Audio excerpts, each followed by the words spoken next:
రామబాణం విశిష్టత ఇంకొకటి ఏంటి అని అంటే, ఒక్కసారి శ్రీరాములు వారు ఒక్కసారి రామబాణం వదిలినచ్చో అది మళ్ళీ వెనక్కి తిరిగి రాదు. ఎక్కడికైనా వెళ్ళాల్సిందే తప్ప అది వెనక్కి సాక్షాత్తు రాములు వారు కూడా వెనక్కి తీసుకోలేరు.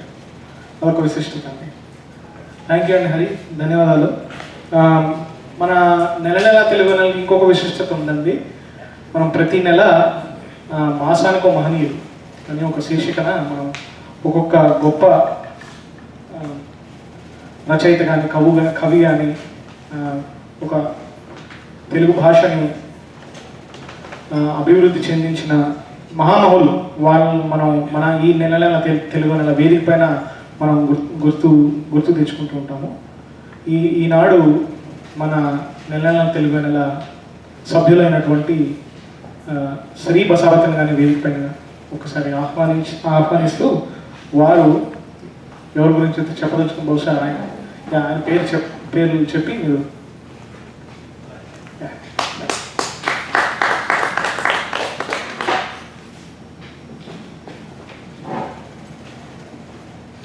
అందరికీ నమస్కారం. మనకి మహేష్ గారు ఇందాకే చెప్పారు, మన సంప్రదాయం అన్నమాట. ప్రతిసారి మన నెల తెలుగు నెల కార్యక్రమాల్లో ఆ నెలలో పుట్టినటువంటి మహామహుల గురించి వివరాలు మనం తెలుసుకుంటూ ఉంటాం. అలాగే ఈసారి ఈ మాసానికో మహనీయుడు కార్యక్రమంలో నేను 3 మహనీయుల గురించి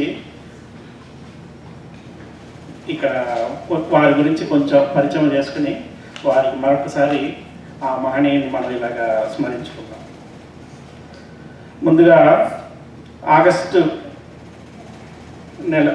5వ తేదీ పుట్టినటువంటి చక్రపాణి గారి గురించి తెలుసుకుందాం. అలాగే తర్వాత ఇదే నెలలో శ్రీ బమిడిపాటి కామేశ్వరరావు గారు, అలాగే గిడుగు రామ్మూర్తి పంతులు గారు, వీరి 3 గురించి మనం ఈ కార్యక్రమంలో వారి ఆ మహనీయులని మరొకసారి గుర్తు చేసుకుందాం. ముందుగా చక్రపాణి గారి గురించి తెలుసుకుందాం. చక్రపాణి గారిది ఇది కలం పేరు అనమాట. ఆయన అసలు పేరు ఆలూరు వెంకట సుబ్బారావు గారు. చాలా ప్రఖ్యాతి పొందినటువంటి బహుభాషావేత్త, తెలుగు రచయిత, పత్రికా సంపాదకుడు, సినీ నిర్మాత మరియు దర్శకుడు మన చక్రపాణి గారు. చక్రపాణి గారు నాగిరెడ్డి గారితో కలిసి 1949-50 ఆ సమయంలో విజయ ప్రొడక్షన్స్ స్థాపించారనమాట. వారు తెలుగు చలనచిత్ర రంగంలో చాలా అద్భుతమైనటువంటి చిత్రాలు తీశారు వాళ్ళిద్దరూ కలిసి. ఇవంతా మనకి తెలిసిందే.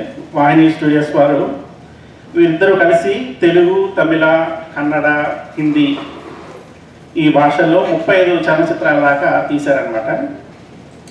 ఇక వాటిలో కొన్ని అద్భుతమైనటువంటి చిత్రాలని మనం ఈరోజు మీకు ఇంకొకసారి గుర్తు చేస్తాను. షావుకారు, పాతాళ భైరవి, మాయాబజార్, గుండమ్మ కథ, మిస్సమ్మ మరియు అప్పు చేసి పప్పుకూడు. ఈ ప్రతి చిత్రం కూడా తెలుగు వారికి ఇప్పుడు కూడా గుర్తుండిపోయేటటువంటి చిత్రం. ఇప్పుడే కాదు, ఇక కలకాలం తెలుగు వారు అన్ని రోజులు ఈ చిత్రాలు కూడా గుర్తుండిపోతాయి మనకి. చాలా మంచి సినిమాలు తీశారు వీళ్ళిద్దరి నుంచి. ఇక అలాగే అమ్మ చేతిలో గోరుముద్దలు తినని పిల్లవాడు ఉండడు. అలాగే చిన్నప్పుడు మనం పెరిగేటప్పుడంతా చందమామ చదవని పిల్లలు కూడా ఉండరు. అటువంటి చందమామ కథల పుస్తకాలకి, చిన్న బాలల పుస్తకాలకి మన చక్రపాణి గారు సంపాదకత్వం చేశారన్నమాట. ఇక అలాగే 1934-35 ఈ సమయంలో మరొక ప్రముఖ రచయిత కొడవటిగంటి కుటుంబరావు గారితో కలిసి యువ మాస పత్రిక కూడా నడిపించారన్నమాట. అదండి మన చక్రపాణి గారి గురించి. ఇక అలాగే ఆగస్టు 24 ఆ రోజు జన్మించినటువంటి మరొక ప్రముఖ మహనీయుడి గురించి మనం తెలుసుకుందాం. బమిడిపాటి కామేశ్వరరావు గారు. ఈయన ప్రముఖ రచయిత, నటుడు, మరియు నాటకకర్త. భవడిపాటి కామేశ్వరరావు గారికి హాస్య బ్రహ్మ అని బిరుదు కూడా ఉందన్నమాట. ఈయన నాటకాలు ఎక్కువగా హాస్యం ప్రధానమైనటువంటివి అన్నమాట. ఆయన అనేక విషయాల మీద రాసిన వ్యాసాలు 20వ శతాబ్దపు మొదటి అర్ధభాగంలోని సామాజిక పరిస్థితులని మనకి తెలియజేస్తూ ఉంటాయి. ఆయన హాస్యం చదువరికి కొంచెం చురుకుమనిపిస్తూ ఉంటాయి అన్నమాట. రాసింది హాస్యం అయినప్పటికీ వాటిలో విషయ పటిమ చాలా ఘాటుగా ఉండి అలాగే విషయాలని అన్ని మూలాల నుండి మనకి తెలియజేస్తాయన్నమాట. అలాగే వాటి గురించి ఆలోచింపు చేస్తాయి కూడా. మరొక మహనీయుడు తెలుగు వారందరికీ పరిచయమైనటువంటి గిడుగు రామ్మూర్తి గారు అన్నమాట. ఈయన ఆగస్టు 29 జన్మించారు. తెలుగు వాడుక భాష ఉద్యమ పితామహుడు మన గిడుగు రామ్మూర్తి పంతులు గారు. అప్పటి వరకు మన సాహిత్యం అంతా గ్రాంధిక భాషలో ఉండేది.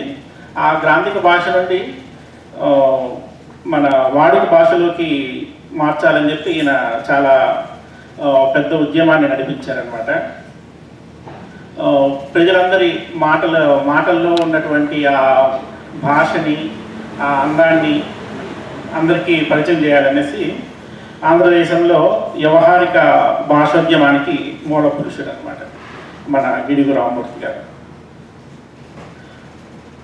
రామ్మూర్తి గారు కూడా బహుభాషా శాస్త్రవేత్త, చిత్రకారుడు, సంఘ సంస్కర్త మరియు హేతువాది కూడా. గిడుగు ఉద్యమం వల్ల కొద్ది మందికు పరిమితమైనటువంటి చదువు వ్యవహారిక రంగంలో సాగి అందరికీ అందుబాటులో కూడా రావడం జరిగింది. అలాగే పండితులకే పరిమితమైనటువంటి సాహిత్య సృజనాత్మక శక్తి ఉన్న ప్రతి ఒక్కరికి కూడా వీలైంది ఈ వ్యవహారిక భాష అందుబాటులో సాహిత్యంలోకి రావడం వల్ల. ఇక అలాగే గిడుగు రామ్మూర్తి గారి జయంతిని మనందరం ఇప్పుడు కూడా తెలుగు భాషా దినోత్సవంగా నేటికి జరుపుకుంటూ ఉన్నాం.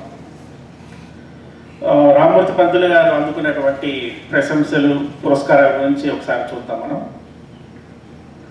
1913లో ప్రభుత్వం నుండి రావు సాహెబ్ అన్న బిరుదుని అందుకున్నారు. అలాగే 1934లో ప్రభుత్వం గిడుగు రామ్మూర్తి గారికి కైజరే హింద్ అన్న పురస్కారాన్ని కూడా ఇచ్చారు. 1938లో ఆంధ్ర విశ్వ కళా పరిషత్తు కళాప్రపూర్ణ కూడా ఇచ్చి సత్కరించిందనమాట. ఇక గిడుగు రామ్మూర్తి గారిని గురించి కొందరు వాళ్ళ మాటల్లో కొన్ని చూద్దాం మనం.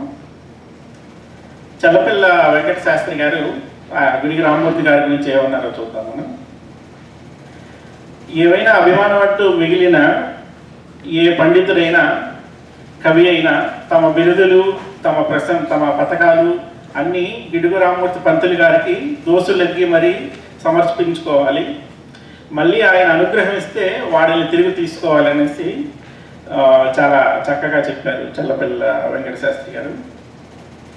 అలాగే విశ్వనాథ సత్యనారాయణ గారు ఏమంటారంటే, రామ్మూర్తి పంతులు తెలుగు సరస్వతి నోవుల పంట అని కూడా చాలా చక్కగా చెప్పారు. ఇలాగా ఈ ఆగస్టు నెలలో ఇంకా మరెందరో మహానుభావులు పుట్టారు. వాళ్ళందరికీ ఈ సందర్భంగా మన వందనాలు తెలుపుకుంటూ నేను సెలవు తీసుకుంటాను.